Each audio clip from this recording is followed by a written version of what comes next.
नमो भगवते वासुदेवाय। भागवत पुराण पंचम स्कंद छठा अध्याय। ऋषभ देव जी का देह त्याग।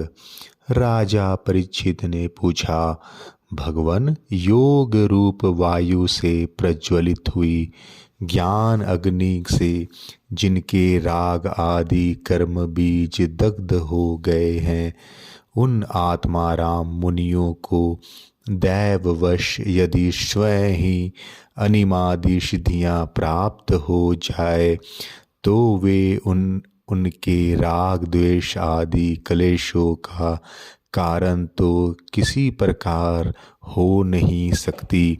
फिर भगवान ऋषभ ने उन्हें स्वीकार क्यों नहीं किया? श्री सुखदेव जी ने कहा, तुम्हारा कहना ठीक है, किंतु संसार में जैसे चालाक व्याध अपने पकड़े हुए मृग का विश्वास नहीं करते, उसी प्रकार बुद्धिमान लोग इस चंचल चित्त का भरोसा नहीं करते। ऐसा ही कहा भी है, इस चंचल चित्त में कभी मैत्री नहीं करना चाहिए। इसमें विश्वास करने से ही मोहिनी रूप में फंसकर महादेव जी का चिरकाल का संचित तप छिन्न हो गया था। जैसे व्यभिचारिणी स्त्री जार पुरुषों को अवकाश देकर उनके द्वारा अपने में विश्वास रखने वाले पति का वध करा देती है, उसी प्रकार जो भी योगी मन पर विश्वास करते हैं, उनका मन काम और उसके साथ ही क्रोध आदि शत्रुओं को आक्रमण करने का अवसर देकर उन्हें नष्ट भ्रष्ट कर देता है। काम, क्रोध, मद, लोभ, मोह और भय आदि शत्रुओं का तथा कर्म बंधन का मूल तो यह मन ही है। इस पर कोई बुद्धिमान कैसे विश्वास कर सकता है? इसी से भगवान ऋषभ देव यद्यपि इंद्रादि सभी लोकपालों के भी भूषण स्वरूप थे, तो भी वे जड़ पुरुषों की भांति अवधूतों के से विविध वेश, भाषा और आचरण से अपने ईश्वरीय प्रभाव को छिपाए रहते थे। अंत में उन्होंने योगियों को देह त्याग की विधि सिखाने के लिए अपना शरीर छोड़ना चाहा। वे अपने अंतःकरण में अवधेय रूप से स्थित परमात्मा को अभिन्न रूप से देखते हुए वासनाओं की अनुवृत्ति से छूटकर लिंग देह के अभिमान से भी मुक्त होकर उपराम हो गए। इस प्रकार लिंग देह के अभिमान से मुक्त भगवान ऋषभ देव जी का शरीर योग माया की वासना से केवल अभिमान भास के आश्रय ही इस पृथ्वी तल पर विचरता रहा। वह दैववश कोंगवेंग और दक्षिण आदि कुटक कर्नाटक के देशों में गया और मुंह में पत्थर का टुकड़ा डाले तथा बाल बिखेरे उन्मत्त के समान दिगंबर रूप से कुट कहचल के वन में घूमने लगा। इसी समय झंझावात से झन को झंझोरे हुए बांसों के घर्षण से प्रबल दवाग्नि धधक उठी और उसने सारे वन को अपनी लाल लाल लपेटों में लेकर ऋषभ देव जी के सहित भस्म कर दिया।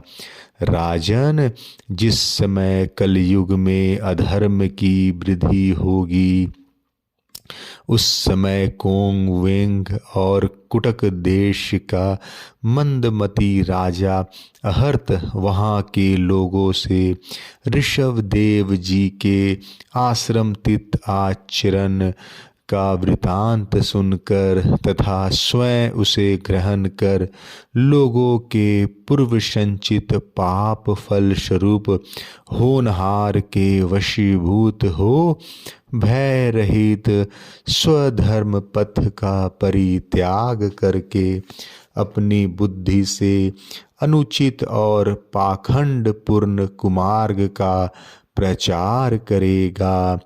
उससे कलयुग में देव माया से मोहित अनेकों अधम मनुष्य अपने शास्त्र विहित शौच और आचार को छोड़ बैठेंगे।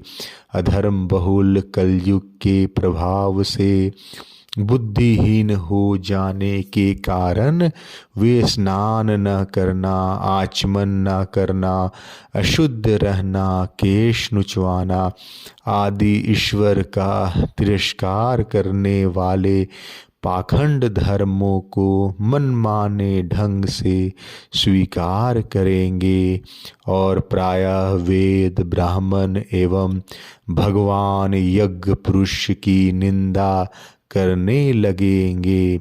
वे अपने इस नवीन अवैदिक स्वेच्छाकृत प्रवृत्ति में अंध परंपरा से विश्वास करके मत वाले रहने के कारण स्वयं ही घोर नरक में गिरेंगे। भगवान का यह अवतार रजोगुणों से भरे हुए लोगों को मोक्ष मार्ग की शिक्षा देने के लिए ही हुआ था। इसके गुणों का वर्णन करते हुए लोग इस वाक्यों को कहा करते हैं, अहो 7 समुद्रों वाली पृथ्वी के समस्त द्वीप और वर्षों में यह भारतवर्ष बड़ी ही पुण्य भूमि है, क्योंकि यहाँ के लोग श्री हरि के मंगलमय अवतार चरित्रों का गान करते हैं।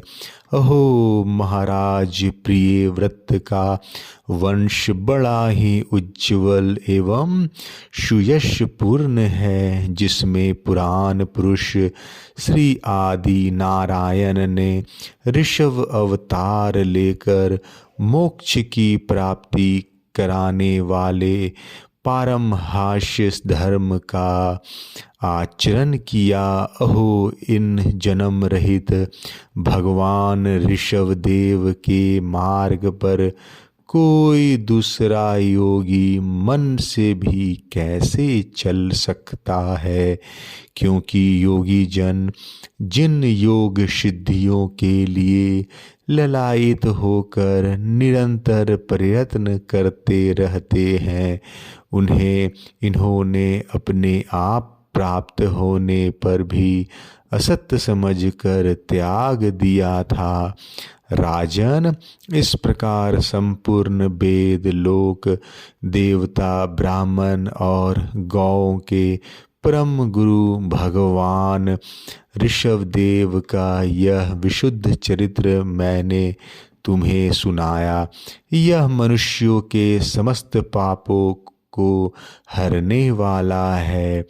जो मनुष्य इस परम मंगलमय पवित्र चरित्र को एकाग्र चित्त से श्रद्धा पूर्वक निरंतर सुनते या सुनाते हैं, उन दोनों की ही भगवान वासुदेव में अनन्य भक्ति हो जाती है।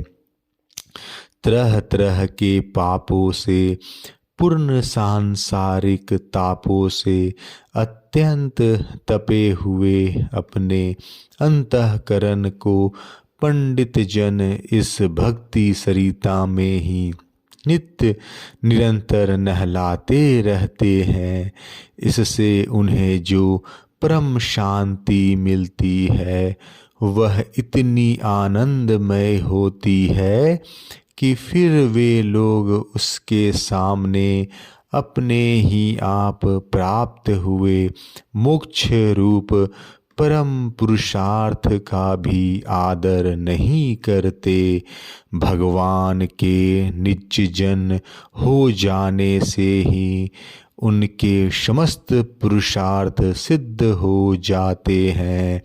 राजन, भगवान श्री कृष्ण स्वयं पांडव लोगों के और यदुवंशियों के रक्षक, गुरु, इष्ट देव, सुहृद और कुलपति थे। यहाँ तक कि वे कभी कभी आज्ञाकारी सेवक भी बन जाते थे। इसी प्रकार भगवान दूसरे भक्तों के भी अनेकों कार्य कर सकते हैं और उन्हें मुक्ति भी दे देते हैं, परंतु मुक्ति से भी बढ़कर जो भक्ति योग है उसे सहज में नहीं देते। निरंतर विषय भोगों की अभिलाषा करने के कारण अपने वास्तविक श्रेय से चिरकाल तक विशुद्ध हुए लोगों को, जिन्होंने करुणावश निर्भय आत्मलोक का उपदेश दिया और जो स्वयं निरंतर अनुभव होने वाले आत्मस्वरूप की प्राप्ति से सब प्रकार की तृष्णाओं से मुक्त थे, उन भगवान ऋषभदेव को नमस्कार है। छठा अध्याय समाप्त। जय श्री कृष्णा।